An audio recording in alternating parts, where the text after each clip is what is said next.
I found out my brother secretly took a loan in my name and my parents told me to pay it off and stay silent. But when I reported it as fraud, they threatened to cut me off. So I chose myself and walked away. Yet the real fallout was only beginning. I still remember the exact moment my world turned upside down. I was sitting in my tiny apartment, sipping on my first cup of coffee that Saturday morning, enjoying the rare peace of having no obligations for the day. My phone buzzed with an email notification. Your payment is overdue. Please remit pre-3573 immediately to avoid penalties. I frowned, my heart skipping a beat. I didn't have any loans. I wasn't behind on any payments. Hell, I was the kind of person who paid my credit card bill the second I used it just to avoid debt. I clicked the email open and read through it again. It was from a bank I didn't recognize, tied to a loan I had never applied for. At first, I assumed it was some kind of scam. But then I noticed the details: my name, my address, even my social security number. This wasn't a phishing attempt. It was real. A cold wave of realization washed over me as I dialed the bank's customer service. The woman on the other end was polite but firm. Yes, the loan was taken out under my name. No, it wasn't a mistake. The funds had been deposited 3 months ago into an account that was suspiciously familiar, an account that belonged to my brother, Mark. Mark. My stomach churned. There had to be a mistake. There was no way my own brother would. And then it hit me. Flashback. Just trust me, David. This is a once-in-a-lifetime opportunity. Mark's voice was filled with his usual unshakable enthusiasm, the kind that had gotten him into and out of more failed ventures than I could count. I leaned back in my chair, rubbing my temples. Mark, the last once-in-a-lifetime opportunity you dragged me into cost me 10 grand. I still haven't recovered from that mess. That was different, he argued. That startup had issues, bad management. But this is solid. We're talking about an AI-driven financial assistant that's going to change the way people invest. The market is shifting, and if we get in early... I sighed. How much? His eyes lit up. If we both put in 25 grand each, we'll be listed as founding investors. That means when the company goes public? I held up a hand. No, absolutely not. I can't do that again, Mark. His excitement dimmed, but only for a second. Okay. What if you don't invest directly? What if you just help me secure a loan temporarily, just to get my foot in the door? I shot him a sharp look. What do you mean, secure a loan? He shifted in his seat, playing it off as casual, just a simple document, general, power of attorney. It would let me handle some financial transactions in your name, strictly for the investment. Nothing else. You know I'd never do anything to screw you over. I hesitated. Mark was reckless, but he wasn't a bad person. He was my brother. He had big dreams, and I had seen firsthand how hard he worked to make them happen. This is the last time, I said firmly, grabbing a pen. If this goes south, I'm done. No more investments. No more schemes. You want money? Go get a job like everyone else. Mark grinned and clapped me on the shoulder. You won't regret this, bro. We're going to make millions. We made exactly 0. The startup went under within 6 months. The founders disappeared, and Mark was left scrambling to pay off debts. He begged me for more time, swearing he'd fix it. I refused. I told him I was done funding his dreams, that he needed to grow up and face reality. That was the last time we spoke about it, or so I thought. Print. I stared at the email on my phone, my stomach twisting. The general power of attorney, that's how he did it. That's how he had taken out a loan in my name without me knowing. He still had access and he had used it. My phone rang. Mom, I answered, my voice tight. Did you know about this? Her sigh told me everything. David, listen. I cut her off. He took out a loan in my name, Mom. That's fraud. Mark was in a rough spot, she said quickly. He thought he could pay it back before you noticed. I let out a bitter laugh. Oh, great. That makes everything fine then. No problem. He stole my identity, but as long as he intended to pay it back, I should just let it go, right? David, keep your voice down, she hissed. We don't need to make this a bigger deal than it is. Mom, this is a big deal. I could press charges. She exhaled sharply. You won't do that, David. I clenched my jaw. Why not? Because if you do, you'll ruin his life. You'll ruin our family's reputation. There it was, the real reason. It's just money, she continued. You have a stable job. You can afford to pay it off. Mark can't. I felt something inside me snap. Let me get this straight. Mark commits fraud, and instead of being mad at him, you're mad at me for not just sucking it up? You don't have to be dramatic. Dramatic?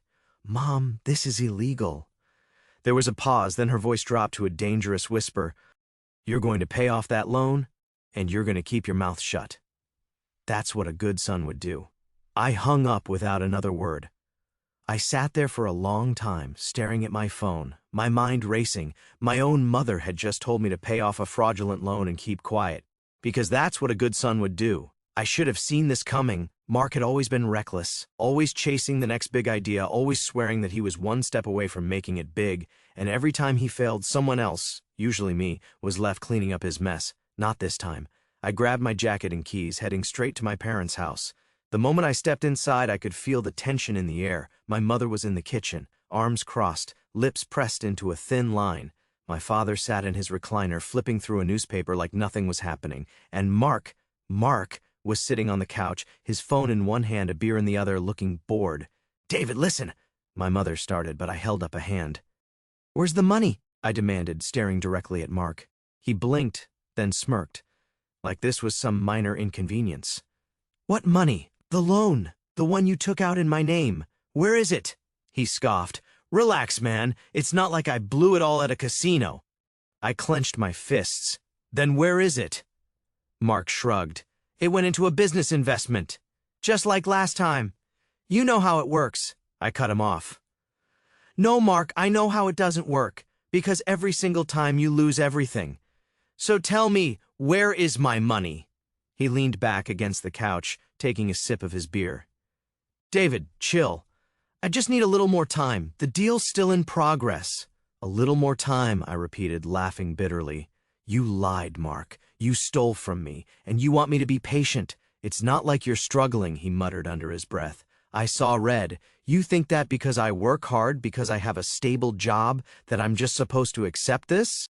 That it's my responsibility to fix your mistakes?" "David, lower your voice," my father said, finally looking up from his paper. "We don't need to start a scene." I turned to him, incredulous. "A scene? You think I'm making a scene, Dad? Do you even hear yourselves? You're protecting a con artist just because he's your son. Newsflash, I'm your son too." "Mark just made a mistake," my mother said, her voice laced with forced calm.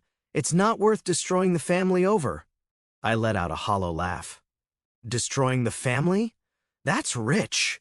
Mark destroyed this family years ago, but you keep pretending he's just a misunderstood genius." My brother scoffed. "You've always been so dramatic. That was it. You know what?" I said, my voice eerily calm. "You fix this yourself." Mark blinked. "What?" "You heard me. This is your debt. Not mine, not Mom and Dad's. Yours. You're going to pay it back, or you're going to deal with the consequences." My mother stiffened. "David, please." I turned to her. "No. You had your chance to do the right thing, and you chose him, so now I choose me." Mark sat forward, his smirk finally fading. Whoa, what are you saying?" I stepped closer. "I'm saying that I'm not paying that loan. I'm calling the bank first thing Monday and reporting it as fraud. You can explain yourself to them." His face paled. "David, come on. You don't want to do that." "Actually," I said, grabbing my keys, "I really, really do." Then I walked out, slamming the door behind me. I barely made it through the night without smashing something. My mind kept replaying the conversation, the way my parents had defended him like he was some helpless child. The audacity of it all, but nothing could have prepared me for what came next. The next morning, I drove straight to Mark's apartment. I wasn't going to wait around. I wanted answers. When he opened the door, he looked far too relaxed for someone who had just committed fraud. He was in sweatpants, sipping coffee, his phone in one hand. "David," he said, smirking, "you're up early." I pushed past him into the apartment. "We need to talk." "Hey, dramatically," he said, shutting the door. "Let me guess, about the loan?" I clenched my jaw. "Absolutely, right about the loan. You stole from me, Mark. You took out a loan in my name and spent the money. You're going to fix this." He exhaled, like he was already bored of the conversation. "Oh, come on, it's not that serious." I stepped closer. "Not that serious? You put me in debt without my consent. I've already contacted the bank. They're investigating." That's when it happened. Mark didn't panic. He didn't stutter or try to explain. Instead, he leaned against the kitchen counter and smiled. "Let them investigate," he said, taking a sip of coffee. I frowned. "What are you talking about?" He smiled, shaking his head as if I completely misunderstood the situation. David, you gave me power of attorney, remember?" I froze. Mark saw my reaction and chuckled. Oh, now you remember, huh? You signed over legal authority for me to handle financial transactions in your name. So technically, I didn't do anything wrong. My stomach turned to stone. You abused that power, Mark, he shrugged. Call it what you want. The fact is, I had legal permission to take out that loan, so go ahead, report it. See how far it gets you. I felt like the ground had been ripped out from under me. Are you serious right now? I asked, my voice deadly quiet. He smirked. Look, I intended to pay it back. It's not my fault the investment didn't pan out. I could barely breathe, so that's it. You're just gonna walk away from this? Let me deal with your debt? He spread his arms. What debt? You took out the loan. The bank sees it as your responsibility. The arrogance, the smugness, the sheer audacity of it. For a moment, I just stared at him, realizing something I should have known a long time ago. Mark didn't just fail at life, he counted on other people to clean up after him. And now he was counting on me doing it again. But not this time. I stepped back, breathing deeply, forcing myself to stay calm. You really think you're untouchable, don't you? He grinned. I know I am. I nodded slowly. We'll see about that. Then I turned and walked out, because if Mark thought I was going to roll over and accept this, he had another thing coming. I drove home, gripping the wheel so tightly my knuckles turned white. Mark had just admitted everything, and yet he had no fear, no remorse. He truly believed he had outplayed me, but he had made one mistake. He underestimated just how done I was with him. The moment I got home, I pulled out every document I had, my old emails, the original power of attorney papers, every text he had sent me about that doomed investment. I started researching fraud cases, reading up on legal loopholes, and making a list of every possible way I could hold him accountable. This wasn't going to be like the other times. This time, Mark was going to learn. The next evening, I got the inevitable call. David, my mother sighed the moment I picked up, already sounding exhausted. We need to talk. Do we? I asked, keeping my voice neutral. Yes, she snapped. Come to the house now. I could have said no. I could have just hung up. But I wanted this conversation. I wanted to look them all in the eye when I told them exactly what was coming. I walked into the house, and it was like stepping into an intervention. My mother was seated at the dining table, my father beside her, arms crossed. Mark, of course, was lounging on the couch like he had nothing to worry about. Dinner's almost ready, my mother said, her tone far too casual. I didn't sit. I'm not here to eat. She pursed her lips. David, you're making this bigger than it needs to be. I laughed dryly. I'm making this bigger, Mom? Mark stole from me. David, it's not that much, my father interjected, waving a hand dismissively. Let's not make a scene over a little money. I couldn't believe what I was hearing. A little money? Are you kidding me? My mother sighed dramatically. Look, we talked to Mark, and he will pay you back. Mark scoffed. Eventually, I shot him a glare before turning back to them. No, he won't, and you know it. David, my father said, pinching the bridge of his nose, we can cover it. We'll pay the loan, and you can just drop this whole thing. I clenched my jaw. You're willing to bail him out again? My mother leaned forward, her voice softening like she thought she could still control me. Sweetheart, just let this go. Your family forgives. I shook my head. Family doesn't do what he did. Come on, my father said. It's not like he robbed you. Yes, I cut in coldly. He did. Mark rolled his eyes, leaning back in his chair. God, you're so dramatic. I turned to him, stepping closer. You think this is a game, don't you? You think you can keep using people and there'll be no consequences? Relax, man. He smirked. You can't do anything. I had legal authorization. The bank sees you as the borrower. So yeah, call the cops, sue me, whatever. It won't go anywhere. I leaned in slightly, just enough so he could see the fury in my eyes. Watch me. His smirk faltered for the first time. I turned back to my parents. And if you think this time I'm going to be the good son who just fixes everything, you're dead wrong. David, my mother warned. No, I snapped. Enough. I have let him get away with this for years. I let you, too, make excuses for him. I let you guilt me into fixing his messes. But this time, he crossed the line. My father sighed. So what? You're going to ruin your own brother's life? I stared at him. No. He ruined it himself. Mark scoffed. You're bluffing. I smiled. You'll find out soon enough. Then I turned and walked out, slamming the door behind me, because I had already made up my mind. I was pressing charges. The next morning, I was sitting across from a lawyer, a man named Richard Hayes. He was in his mid-40s, sharp-eyed and completely no-nonsense. After listening to everything I laid out, he leaned back in his chair, steepling his fingers. You've got a solid case, he said. Your brother may have had power of attorney, but the way he used it, taking out personal loans without your direct consent, could absolutely be considered financial abuse. If we push hard enough, we could argue fraud. I exhaled slowly, letting the reality of it sink in. What happens next? I'll start by drafting a formal complaint to the bank, stating that you're disputing the debt and alleging fraudulent misuse of power of attorney. If the bank takes your side, they'll report it as a crime. If they don't, we go to law enforcement ourselves. I nodded. Do it. Richard studied me for a moment. Are you ready for this? Once we file, it's out of your hands. If charges stick, your brother could be looking at some serious legal trouble. I clenched my jaw. Good. By the next afternoon, the fallout had begun. It started with my mother. She called 6 times before I finally picked up. David! She screeched before I could even say hello. What did you do? I stayed calm. I filed a fraud report since Mark stole from me. He did not steal from you. She shrieked. You gave him permission. I sighed. I gave him permission to act in my best interest, not to take out a loan and blow the money on another failed get-rich-quick scheme. He was going to pay you back. I laughed bitterly. Oh yeah? With what money? Silence. Then she tried a different tactic. David, please, think about what this will do to him. If the bank rules against him, they could involve the police. This could ruin his future. I felt a cold, detached kind of anger settle over me. Mom, he ruined his own future, not me. I'm done saving him, David. I hung up. The next one to show up was my father. He came to my apartment unannounced that evening, knocking like a cop serving a warrant. I considered ignoring him, but eventually I let him in. He didn't waste time. Son, this is a mistake. I folded my arms. No, Dad. The mistake was letting Mark get away with this crap for years. He sighed.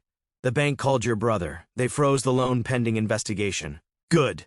You need to drop this, he said, his voice low and serious. If you don't, things are going to escalate. The bank could turn this into a full criminal case. Again, good. He exhaled sharply, pinching the bridge of his nose. David, you're being stubborn. Mark isn't a bad person. I slammed my hand against the table, making him jump. Stop!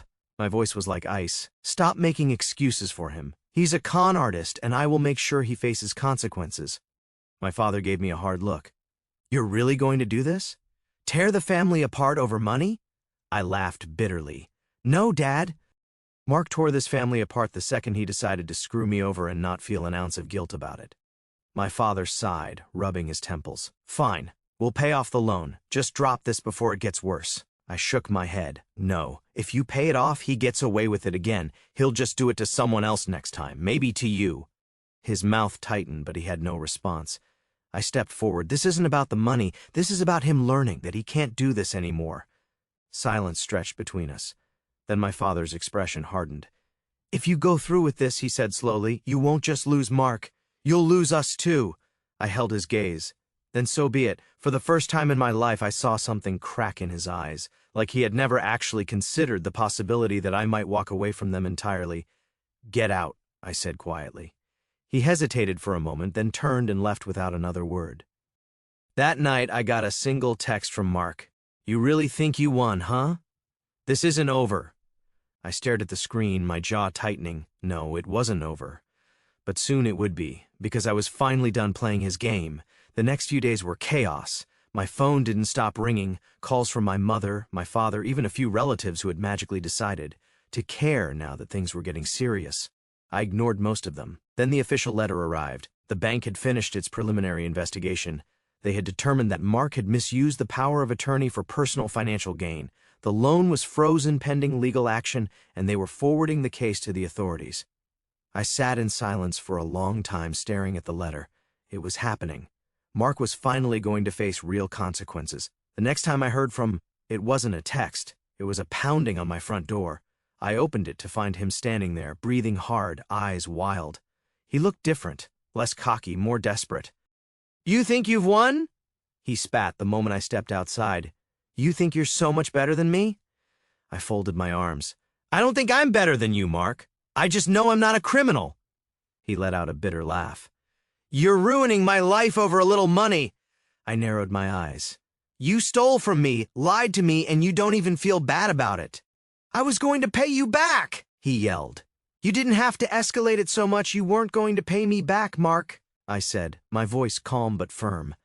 You were going to keep stalling, keep making excuses, keep hoping someone else would fix it for you, just like every other time. He clenched his fists. Mom and Dad are furious with you. They said if you don't drop this, you're out of the family. I exhaled slowly. Then I guess I'm out of the family. Mark's mouth opened, then closed. He looked genuinely thrown, like the idea had never even occurred to him.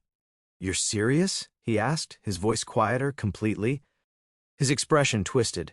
You're such a jerk, you know that? I tilted my head. You stole from me, and I'm the selfish one? Mark scowled, then took a step closer. You're going to regret this. I smiled coldly. No, Mark, you are. And then I shut the door in his face. A week later, the real fallout began. Mark was officially under investigation for financial fraud. His bank accounts were frozen, his credit was ruined. The loan, now considered fraudulent, had been voided from my record, but it wasn't disappearing. Mark was responsible for it now. My parents called one last time. David! My mother's voice was thin, shaky. Please! He's facing real charges. They might arrest him. I didn't say anything. He's your brother, she pleaded. We're your family. I took a slow breath. No, Mom, you made your choice. You chose him, and now you can live with that. There was a long silence. Then, in a small, broken voice, she whispered, So that's it? That's it. I hung up. Mark took the plea deal, avoided jail time, but ended up in massive debt with a black mark on his record that would follow him for years. He never spoke to me again. My parents, they tried at first, but when they realized I wasn't coming back, wasn't caving, they eventually stopped calling.